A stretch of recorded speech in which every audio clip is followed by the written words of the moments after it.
Hello friends, welcome to my YouTube channel study with Ashish Mishra. Friends, इस video में हम discuss करने वाले हैं आप सभी से साइंस के 100 क्वेश्चंस। जी हाँ, लेके आए हैं साइंस मैराथन 100 प्रश्न फटाफट, जो कि यूपी ट्रिपल एस सीपेट और रेलवे ग्रुप डी जो भी एग्ज़ाम चल रहे हैं, थर्ड फेज़ का एग्ज़ाम शुरू हो गया है रेलवे ग्रुप डी का, और यूपी ट्रिपल एस सीपेट का एग्ज़ाम होने वाला है। तो इसके लिए जितने भी महत्वपूर्ण प्रश्न हैं साइंस के, वो लेके आए हैं हम इस वीडियो में। दोस्तों, अगर आप भी रेलवे ग्रुप डी या SSC UP triple S C PET का एग्ज़ाम देने वाले हैं तो वीडियो को लास्ट तक जरूर देखें। वह वीडियो पसंद आए तो लाइक करें, वह अपने दोस्तों के पास भी शेयर करें। हमारे चैनल को भी सब्सक्राइब करें और बेल आइकन दबाएं ताकि हमारे वीडियोस आप सभी तक पहुंच सकें। तो दोस्तों, शुरू करते हैं वीडियो।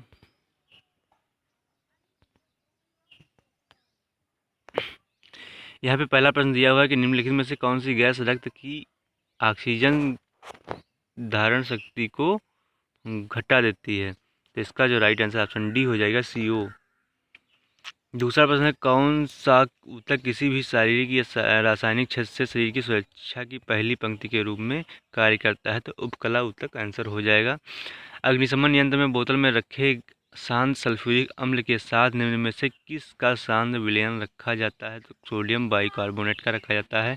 चिमटा किस प्रकार का उत्तोलक का उदाहरण है। तो तृतीय प्रकार का जो है उदाहरण है। निम्नलिखित कथनों में से कौन सा सही है। तो इसका राइट आंसर ऑप्शन बी हो जाएगा। पहला और दूसरा दोनों सही हैं, यानी कि पौधे सूर्य के प्रकाश से प्राप्त ऊर्जा को कार्बोहाइड्रेट के रूप में संग्रहित भोजन में परिवर्तित करते हैं। पौधों में पर्णहरित होता है। अगला प्रश्न, निम्नलिखित में से कौन सा एक फाइबर प्रोटीन है। तो इसका राइट आंसर ऑप्शन सी हो जाएगा, केरोटीन हो जाएगा। एक और प्रश्न दिया हुआ है, सातवां प्रश्न, निम्नलिखित में से किसे स्ट्रेटेजिक धातु कहते हैं। तो टाइटेनियम हो जाएगा।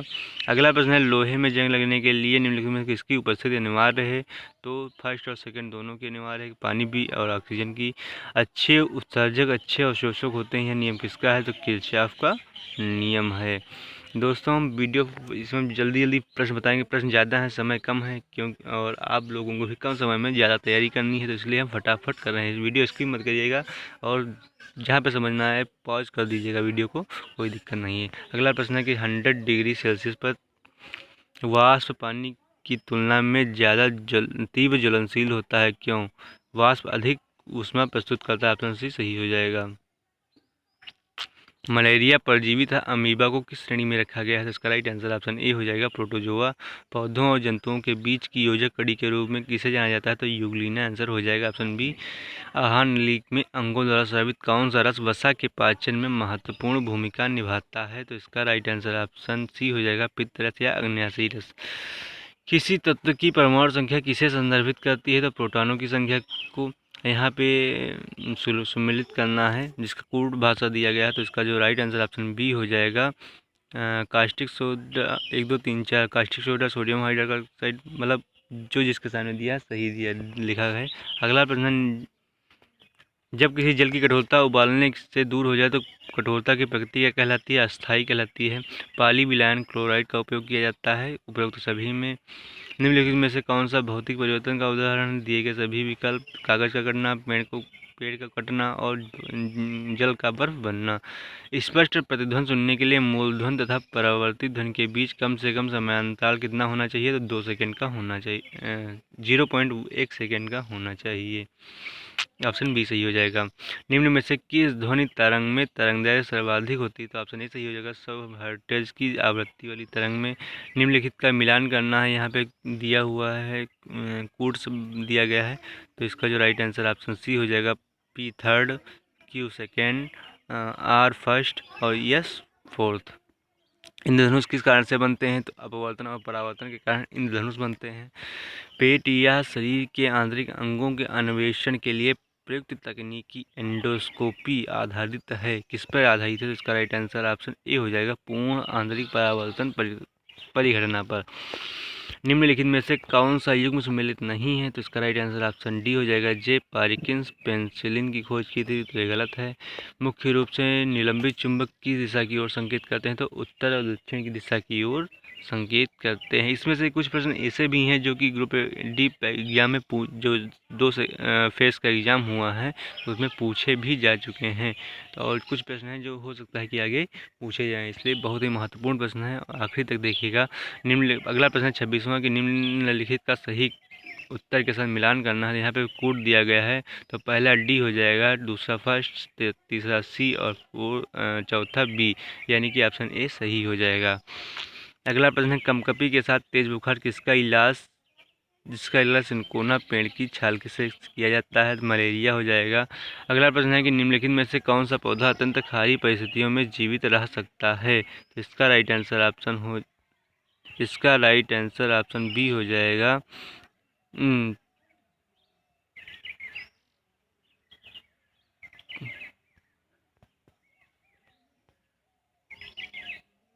हाँ, इसका राइट आंसर ऑप्शन डी हो जाएगा, हाइड्रोफाइट्स। अगला प्रश्न है निम्नलिखित में से कौन सा मादक सुमेलित नहीं है, तो इसका राइट आंसर ऑप्शन बी हो जाएगा, डाप्सन से दाब की इकाई।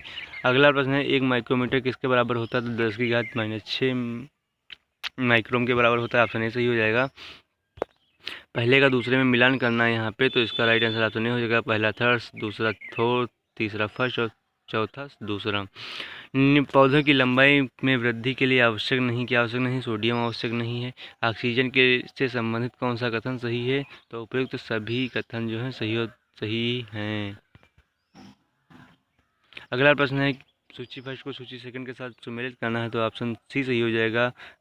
ए नंबर जो है दूसरा हो जाएगा, यानी कि हाइग्रोमीटर वायुमंडलीय आर्द्रता, स्फिग्नोमीटर से क्या नाम मापा जाता है, तो रक्तदाब मापा जाता है। बोलोमीटर से विकिरण ऊर्जा और पायरोमीटर से उच्च ताप मापा जाता है। अगला प्रश्न है कि हमारे निम्नलिखित में से कौन सी ग्रंथि इंसुलिन का उत्पादन करती है, शरीर में शर्करा के चयापचय के लिए मुख्य हार्मोन कौन सा, तो अग्न्याशय हो जाएगा, ऑप्शन ए सही हो जाएगा। यदि फलों में के रस में खमीर डाला गया तो अवायवीय शोषण में शर्करा को किस रसायन में परिवर्तित किया जा सकता है, तो अल्कोहल, ऑप्शन सी सही हो जाएगा। 37वां प्रश्न है इसका मिलान करना है, तो इसका राइट आंसर ऑप्शन ए हो जाएगा, यानी कि पहला सेकेंड, दूसरा फर्स्ट, तीसरा थर्ड और चौथा फोर्थ। अगला प्रश्न है इसमें का भी मिलान करना है, तो इसका राइट आंसर ऑप्शन सी हो जाएगा, पहला थर्ड, दूसरा सेकेंड, तीसरा फर्स्ट और चौथा। अगला प्रश्न है कि निम्नलिखित में से कौन सी सबसे छोटी कोशिका की कौन सी है, तो इसका राइट आंसर ऑप्शन ए हो जाएगा, माइकोप्लाज्मा। निम्नलिखित में से कौन सबसे बड़ा कोशिकांग है, तो लवक हो जाएगा, ऑप्शन सी सही हो जाएगा। कभी कभी शारीरिक श्रम करने के बाद हमारे मांसपेशियों में ऐंठन होती है, तो यह परिणाम निम्न में से किसके परिणाम स्वरूप होता है, तो ऑप्शन सी पाइवेट का लैक्टिक अम्ल में रूपांतरण सही हो जाएगा। ऑक्सीजन के ग्रहण एवं कार्बन डाइऑक्साइड के उत्सर्जन की मात्रा किसके ऊपर निर्भर करती है, तो ऑप्शन सी सही हो जाएगा, हीमोग्लोबिन पर। अगला प्रश्न है मानव यकृत में यूरिया का निर्माण कहाँ होता है, तो यकृत में होता है। मूत्र का रंग पीला किसकी उपस्थिति में होता है, तो यूरोक्रोम की उपस्थिति के कारण होता है। अगला प्रश्न है कि निम्नलिखित में से कौन सा अंग मनुष्य के उत्सर्जन तंत्र का भाग नहीं है, तो अंडवाहिनी हो जाएगा। अगला प्रश्न है तो इसका सुमेलित करना है, तो पहला फोर्थ हो जाएगा, दूसरा रहेगा, तीसरा फर्स्ट में जाएगा और थर्ड वाला फोर्थ वाला थर्ड में जाएगा। अगला प्रश्न है इसका भी सुमेलित करना है, तो इसका भी ऑप्शन बी सही हो जाएगा, आप लोग देख लीजिएगा। अगला प्रश्न निम्नलिखित में से किस युग में दोहरा परिसंचरण होता है, तो पक्षी और स्तनधारियों में होता है दोहरा परिसंचरण। निम्नलिखित प्राणियों में से किसमें खुला रक्त परिसंचरण होता है, तो झींगा में होता है। सामान्यतः मनुष्य के शरीर की रक्त की मात्रा कितनी होती है, तो 5 से 6 लीटर, यानी कि ऑप्शन डी सही हो जाएगा।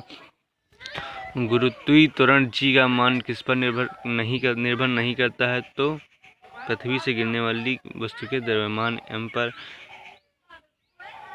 बर्फ पानी पर तैरती है क्योंकि इसका घनत्व पानी से कम होता है। एक ब्लास्टिंग पेपर स्याही कैसे सूखता है, तो केशिकत्व के कारण। नारियल का खाने योग्य भाग कौन सा होता है, तो भ्रूण पोष होता है।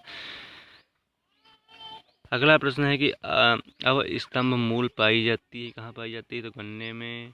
आलू भूमिगत रूपांतरित तना होता है जिसे क्या कहा जाता है? प्रकंद कहा जाता है। सूची फर्स्ट को सूची सेकंड के साथ सम्मिलित करना 57 प्रश्न है, तो इसका ऑप्शन जो है इसका राइट आंसर ऑप्शन बी हो जाएगा, A3 B4 C2 D1।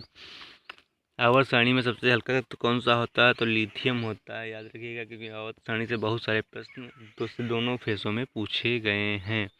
लोहे का शुद्धतम रूप कौन सा होता है? तो पिटवा लोहा होता है। निम्नलिखित में से किसका प्रयोग पीने के पानी को कीटाणु रहित करने के लिए किया जाता है? तो ब्लीचिंग पाउडर का, यानी कि लाल पाउडर या ब्लीचिंग पाउडर का किया जाता है, इसको लाल पाउडर भी कहते हैं। किस मिश्र धातु का उपयोग विद्युत तारों की परस्पर वेल्डिंग के लिए किया जाता है? तो सीसा एम हो जाएगा, ऑप्शन डी सही हो जाएगा। 62वां प्रश्न है, तो इसमें भी बताना है कि कौन सा युग्म गलत है। तो दूसरा वाला जो युग्म है पिंच ब्लेड तांबा का बना होता है, ये गलत है। अगला प्रश्न दिया हुआ है जिसमें मिलान करना है, तो कूट फर्स्ट कूट सेकंड कूट दिया हुआ है, तो इसका बी सही हो जाएगा, A2 B1 C4 D3। अगला प्रश्न है कि उड़ाप स्पिरिट किस भी कहा जाता है? निम्नलिखित में किसको उड़ाप स्पिरिट भी कहा जाता है? तो मेथिल अल्कोहल को, यानी कि ऑप्शन ए सही हो जाएगा। इसका प्रयोग बीकर फ्लास्क जैसे रासायनिक उपकरणों में किया जाता को बनाने में किया जाता है, तो ऑप्शन बी सही हो जाएगा। कठोर कांच का किया जाता है। निम्नलिखित में से कौन सा एक विस्फोटक नहीं है? तो नाइट्रोक्लोरोफॉर्म। 67 प्रश्न है कि जब CNG या LPG का पूर्ण दोहन होता है तब उत्पाद बनते हैं CO2 एवं H2O। निम्नलिखित सूची फर्स्ट को सूची सेकंड के साथ सम्मिलित करना है, तो इसका राइट आंसर ऑप्शन बी ए हो जाएगा, 2A2B4C1D3।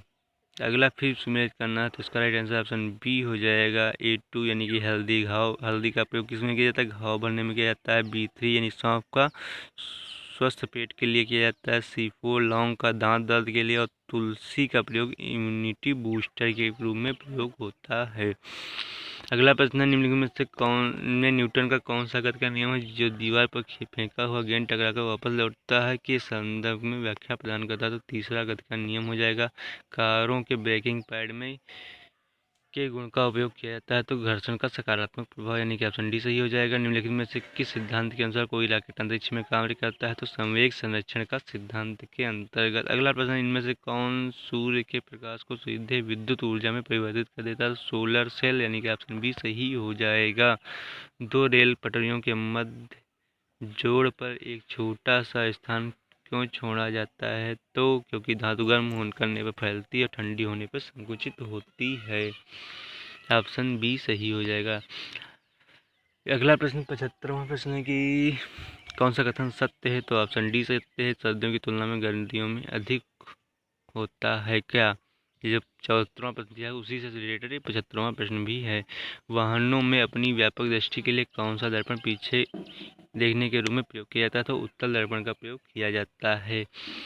धातु का ताप बढ़ाने के कारण से उसका प्रतिरोध बढ़ जाता है, ऑप्शन ए सही हो जाएगा। 78वां प्रश्न, अक्षीय शोषण की क्रिया में कितनी ऊर्जा का उत्पादन होता है? तो 38 ATP। आरसीबी का कब्रिस्तान किसे कहा जाता है? तो प्लीहा को कहा जाता है। मनुष्य के शरीर में पसलियों की जोड़ी कितने होते हैं? 12 जोड़ी पसलियां, यानी कि 24 होती हैं।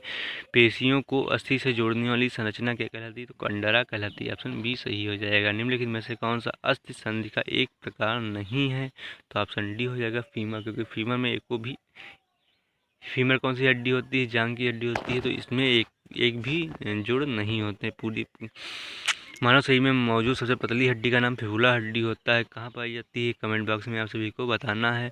अगला प्रश्न है, किस पिगमेंट के होने के वजह से कंकाल की मांसपेशियों को लाल व सफ़ेद मांसपेशियों में वर्गीकृत कर दिया जाता है? तो मायोग्लोबिन हो जाएगा, ऑप्शन बी सही हो जाएगा। प्रेरक कौशल मोटिवेशनल स्किल्स मस्तिष्क के किस भाग के साथ संबंधित है? तो लाट भाग से संबंधित है। मानव मस्तिष्क का कौन सा भाग बुद्धि, स्मृति एवं भावनाओं का केंद्र होता है? तो सेरिब्रम होता है। परिवर्ती क्रियाओं का नियंत्रण केंद्र कहाँ स्थित होता है? तो कशेरुकमरज्जु में होता है। कौन सी ग्रंथि हड्डियों और मांसपेशियों के विकास को नियंत्रित करती है? तो पीयूष ग्रंथि, ऑप्शन बी सही हो जाएगा। कौन सा हार्मोन लड़ो उड़ो हार्मोन कहलाता है? तो एंड्रीनेलिन हार्मोन है। निम्नलिखित में से कौन सा हार्मोन स्त्रियों में पाया जाता है? तो फर्स्ट और सेकंड दोनों पाए जाते हैं, एंजियोस्टेरोन और प्रोजेस्टेरोन। कौन सा अंग महिला प्रजनन प्रणाली से संबंधित नहीं है? तो शुक्रवाहिनियां जो होती हैं जो संबंधित नहीं। छिपकली, मेंढक, मुर्गी निम्नलिखित में किसका उदाहरण है? तो जरायुज का। माध्यम में तापमान में वृद्धि के साथ प्रकाश की गति वैसी ही रहती है। 94 प्रश्न है कि पानी से लटकाकर बैठे हुए व्यक्ति को उसका पैर उठा हुआ दिखाई पड़ता है, क्यों?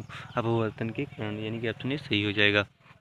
नाभिकीय रिएक्टर की खोजकर्ता कौन है? तो एनरिको फर्मी। कोशिकीय व आणविक जीव विज्ञान केंद्र कहाँ स्थित है? हैदराबाद में। हमारी आंख और त्वचा को संक्रमण से बचाने वाला विटामिन कौन सा है? विटामिन ए हो जाएगा। गाय का दूध पीले सफेद रंग का होता है, जिसका कारण उसमें निम्नलिखित में किसकी उपस्थिति है? यानी कि कैसीन की उपस्थिति होती है। ऑप्शन ए सही हो जाएगा। 99वां प्रश्न है जिसमें सूची फर्स्ट को सूची सेकंड के साथ सम्मिलित करना है। तो A4 यानी कि प्लेग जीवाणु से होता है। B3 यानी कि एड्स जो है विषाणु से होता है। C2 गंजापन कवक के द्वारा। मलेरिया प्रोटोजोआ के द्वारा होता है। और आज का अंतिम प्रश्न है कि निम्नलिखित में से कौन सा जल जनित रोग है?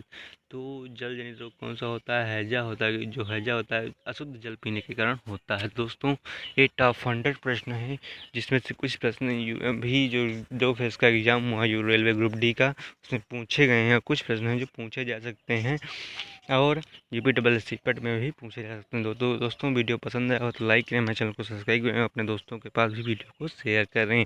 जल्द ही मिलेंगे नए वीडियो में, तब तक के लिए नमस्कार, जय हिंद।